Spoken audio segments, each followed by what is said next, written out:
नमस्कार दोस्तों, स्वागत है आप सभी का आपके अपने YouTube channel online study with DK में। और आज फिर आपके लिए लेकर आए हैं क्लास 7 जियोग्राफी के मोस्ट टाइम क्वेश्चन जो कि चैप्टर 4th एंड 5th से लेकर के हैं। तो आइए स्टार्ट करते हैं और देखते हैं दोनों चैप्टर से जो भी महत्वपूर्ण प्रश्न निकले हैं वो आपके लिए लेकर आए हैं। चलिए स्टार्ट करते हैं और देखते हैं इन क्वेश्चन और साथ ही साथ इनके उत्तर। और इन क्वेश्चन के माध्यम से आप भी अपना टेस्ट जो है कंप्लीट कर सकते हैं और देख सकते हैं कि आप इनमें से कितना स्कोर यहाँ पर करते हैं। चलिए फर्स्ट क्वेश्चन यहाँ पर है हमारा, वायुमंडल की सबसे महत्वपूर्ण परत है। 4 विकल्प आपके सामने हैं, क्षोभ मंडल, बाह्य वायुमंडल, मध्य मंडल या फिर अयन मंडल। तो यहाँ पर हमारा जो सही उत्तर होगा वो होगा क्षोभ मंडल, क्योंकि क्षोभ मंडल जो होता है यहाँ पर मौसम संबंधी जो घटनाएं होती है वो सभी इसी मंडल में देखने को मिलती है। तो यहाँ पर हमारा जो सही उत्तर होगा ऑप्शन ए क्षोभ मंडल होगा। चलिए बढ़ते हैं अगले क्वेश्चन की ओर। अगला क्वेश्चन आता है, वायुमंडल की निम्न परतों में से कौन सी बादल विहीन परत है। तो यहाँ पर हमें देखना है बादल विहीन परत, जो इसमें बादल नहीं होते हैं। 4 विकल्प आपके सामने है, फिर क्षोभ मंडल, समताप मंडल, मध्य मंडल या फिर डी है इनमें से कोई नहीं। तो यहाँ पर हमारा उत्तर होगा समताप मंडल, क्योंकि यहाँ पर बादल विहीन होता है और उसका ताप जो होता है हमेशा एक समान बना रहता है, इसीलिए इसे समताप मंडल भी कहा जाता है। चलिए थर्ड क्वेश्चन की ओर बढ़ते हैं। वायुमंडल की परतों में जब हम ऊपर जाते हैं तो वायुदाब क्या होता है, किस प्रकार से परिवर्तित होता है, घटता है, बढ़ता है या समान रहता है या फिर फोर्थ है, यहाँ पर कोई नहीं।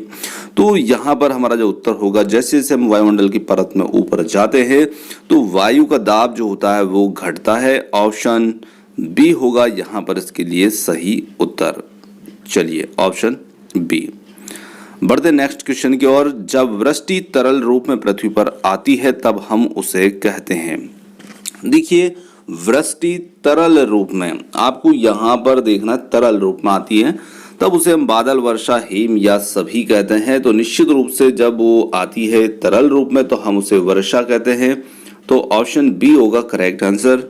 चलिए बढ़ते हैं अगले क्वेश्चन की ओर। अगला क्वेश्चन है, वह प्रक्रम जिसमें जल लगातार अपने स्वरूप को बदलता रहता है और महासागर, वायुमंडल एवं स्थल के बीच चक्कर लगाता रहता है, उसे क्या कहते हैं। तो देखिए जल जब अपने लगातार स्वरूप को बदलता रहता है और महासागर से वायुमंडल, वायुमंडल से स्थल मंडल के बीच चक्कर लगाता रहता है तो निश्चित रूप से हम उसे कहते हैं जल चक्र।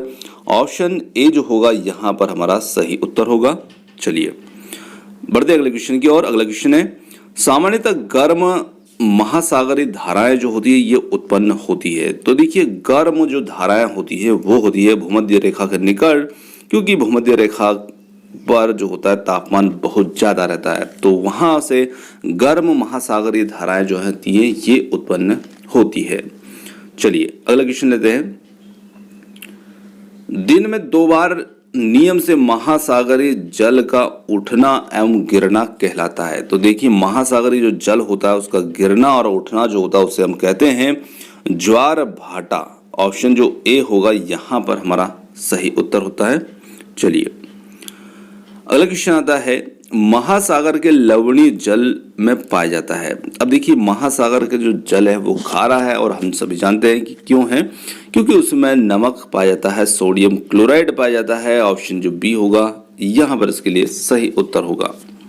चलिए अगला क्वेश्चन है, पृथ्वी पर सबसे अधिक जल पाया जाता है। तो पृथ्वी पर सबसे अधिक जल कहाँ पाया जाता है, नदियों, तालाबों, झीलों या फिर महासागर। तो निश्चित रूप से महासागर ही हमारा उत्तर होगा, क्योंकि पृथ्वी का जो 1/3 भाग है वो जल से ढका हुआ है।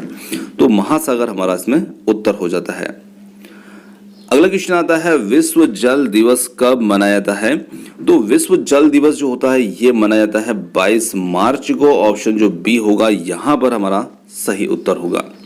चलिए अगला क्वेश्चन लेते हैं, काई एवं लाइकेन पाए जाते हैं। तो काई एवं लाइकेन जो पौधे होते हैं ये कहाँ पाए जाते हैं, रेगिस्तानी वनस्पति में, उष्ण कटिबंधीय सदाबहार वन, टुंड्रा वनस्पति या फिर सभी।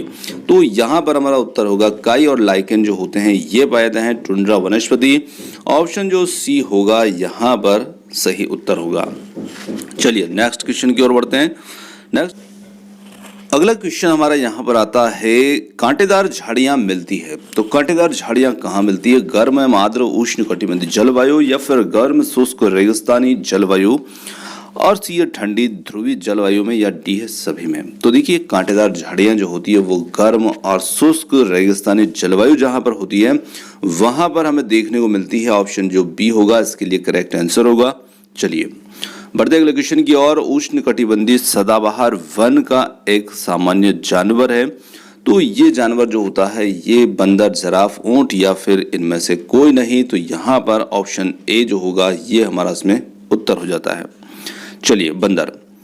अगला क्वेश्चन है, शंकुधारी वन की एक महत्वपूर्ण वृक्ष प्रजाति है, रोजवुड, चीड़, सागवान, या फिर सभी। तो शंकुधारी वन की जो एक मुख्य वृक्ष प्रजाति है वो है चीड़।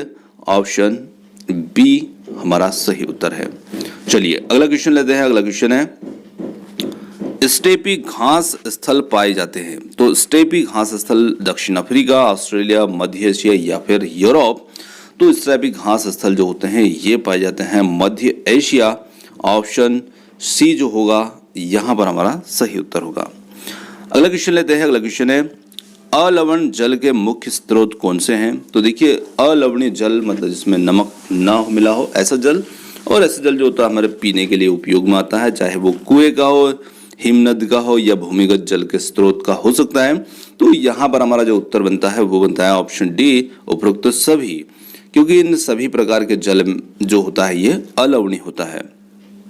अगला क्वेश्चन है, लवणीय जल के मुख्य स्रोत कौन सा है? तो निश्चित रूप से लवणीय जल का जो मुख्य स्रोत होता है वो एक ही होता है, समुद्री जल। ऑप्शन ए होगा सही उत्तर। अगला क्वेश्चन लेते हैं, पृथ्वी की सतह पर कितना भाग जल से ढका है? तो पृथ्वी की सतह का कितना भाग? 1/3 भाग, 2/3 भाग, 3/4 भाग, या फिर आधा भाग। तो हम सभी जानते हैं कि पृथ्वी का जो 3/4, अब देखिए 3/4 का मतलब क्या हो जाता है? 3/4 का मतलब होता है 3/4। तो 3/4 मतलब कि ये हो गया आपका 75% लगभग, है ना। तो 3/4 भाग जो होता है ये जल से ढका होता है। ऑप्शन सी होगा यहाँ पर इसके लिए सही उत्तर। चलिए जिसे हम 71% कहते हैं।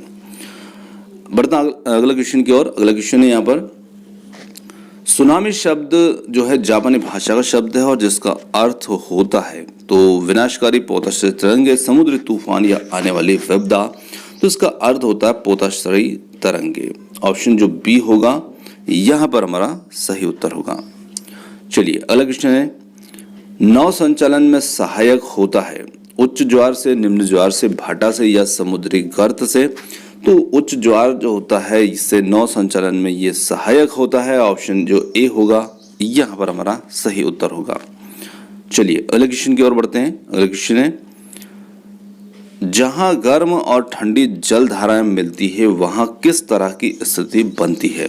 तो देखिए जहां पर गर्म एवं ठंडी जल धाराएं मिलती है वहां कोहरे वाले मौसम, चक्रवात, या फिर काफी मात्रा में ह्यूमस उत्पन्न होता है, या फिर बाढ़ की स्थिति बनती है।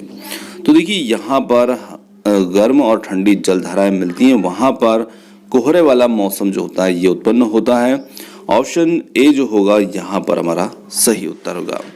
दोस्तों यहाँ पर आज के जो हमारे क्वेश्चन थे ये समाप्त होते हैं, और दोनों चैप्टर से हमने क्वेश्चन लिए थे वायु जल से संबंधित, और कुछ क्वेश्चन यहाँ पर वनस्पति से संबंधित भी आ गए थे अगले चैप्टर के। कोई बात नहीं, आपको अगला चैप्टर जल्द ही मिल जाएगा।